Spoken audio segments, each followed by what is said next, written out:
Harden lands with the Nets, obviously. The Rockets get a package including Victor Oladipo, 4 first-round picks, and 4 first-round swaps. Indiana gets Karis LeVert, while Cleveland gets Jared Allen and Taurean Prince. Max Kellerman, you are up first.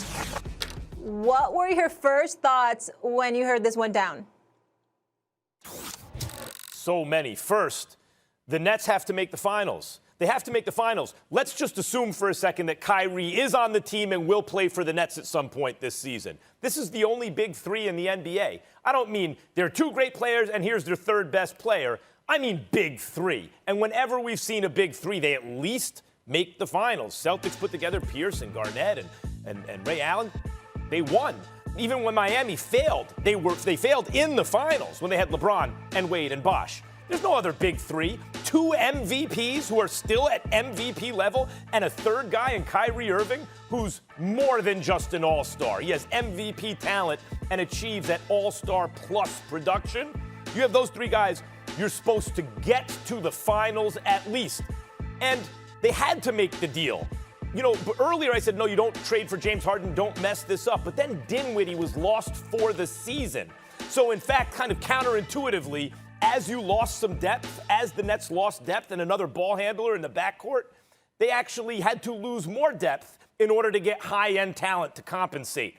But they did lose depth. They lost Allen. They lost LeVert. And Houston got a haul. 4 firsts and 4 swaps.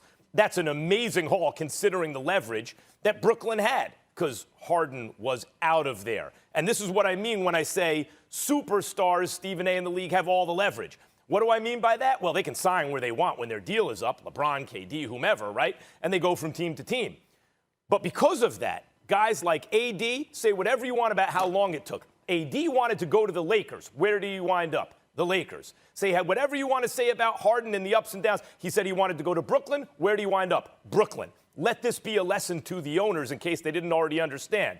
If you have a superstar, an MVP caliber player, he's going to wind up where he says he wants to go anyway.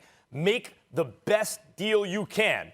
Now, finally, Stephen A., they have their work cut out for them. Not only is this not a good defensive team right now, but they're not adding a guy who's like a stalwart defender, in the first place. And James Harden, though his defense till this year, we'll throw this out, has improved through the years. And also, there's only one ball. And while KD is a super great player, with or without the ball, doesn't matter, James Harden and Kyrie Irving both really need and want and like that ball. So they have their work cut out for them. But this team is finals or bust this year. Well, definitely finals or bust. We agree there. But what I would tell you is, as it pertains to what was on my mind when the deal was first announced, never has James Harden been under more pressure than he is this year.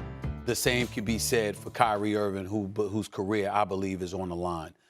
You have people looking at him and wondering whether he's worth the trouble. We know what an ultra-talented person he is. He's a superstar talent. We get all of that.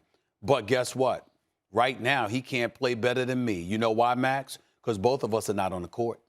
He's somewhere else other than the Barclays Center, on the road with his team. I'm on television. He ain't doing anything on the court that I ain't doing, because neither one of us are there. Think about that and put that in its proper perspective. It does not matter how great you are if you don't put your greatness on display, and you don't appreciate your greatness to the point where you don't showcase it in the fashion that he is supposed to. In the case of James Harden, this is the deal. You in Houston, you wanted Dwight Howard, then you didn't. You wanted CP3, then you didn't. You wanted Russell Westbrook, then you didn't mind y'all parting ways, even though y'all are still boys.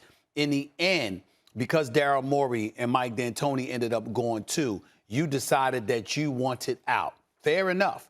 But since you arrived in Houston and since you've averaged 25 a game every season in your career in Houston, 30 over the last 3 years, 29 over the last 4 minimum, 28 over the last 5 minimum.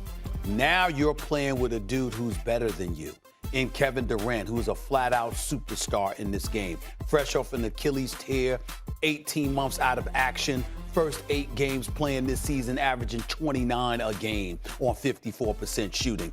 There is no excuse for the Brooklyn Nets not to make it to the NBA Finals. And the likelihood is that if we look at them and they don't make it, it'll be because Harden didn't show up, figuratively, or Kyrie didn't show up, possibly literally.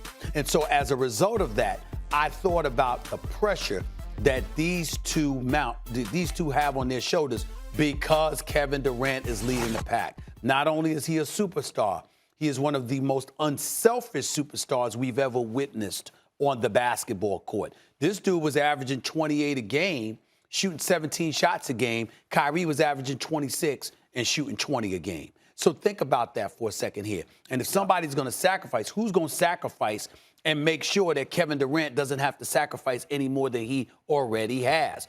That's the question mark in all of this. Kevin Durant, as long as he goes out there and plays the way that he plays, we're not going to look at him. We're going to look at Harden or Kyrie Irving, possibly both, because somebody's going to have to sacrifice somewhere. Chris Bosh was a third wheel at sacrifice. Ray Allen was a third wheel at sacrifice. Klay Thompson was a third wheel who sacrificed. Who's going to be that guy that makes the sacrifice for the Brooklyn Nets here? That's why Kyrie Irving and James Harden are so pivotal in all of this. And that's what I thought about, Max. That's what first came to my mind when I first learned that this deal was done. Obviously, those thoughts are legit. Only thing I would add in terms of who the pressure's on, I think there's a lot of focus on Kyrie because he seems to be melting right now, and James Harden because, okay, James, you want Dwight Howard, you want Russell Westbrook, you want Chris Paul, you want Russell Westbrook. Now, after a year, it doesn't work out. You want to go to Brooklyn. You're joining two other superstars. You better win. But in fact, Stephen A., think about who the best player on the team is. I think there's actually the most pressure on KD, strangely, because LeBron, wherever he goes, figures out a way to make it work. It's not just that he has supernatural passing ability. He knows how to lead a group of guys to the promised land. Whether or not they actually win the championship, he gets them there, basically every single year. Thanks for watching ESPN on YouTube. For live streaming, sports, and premium content, subscribe to ESPN+.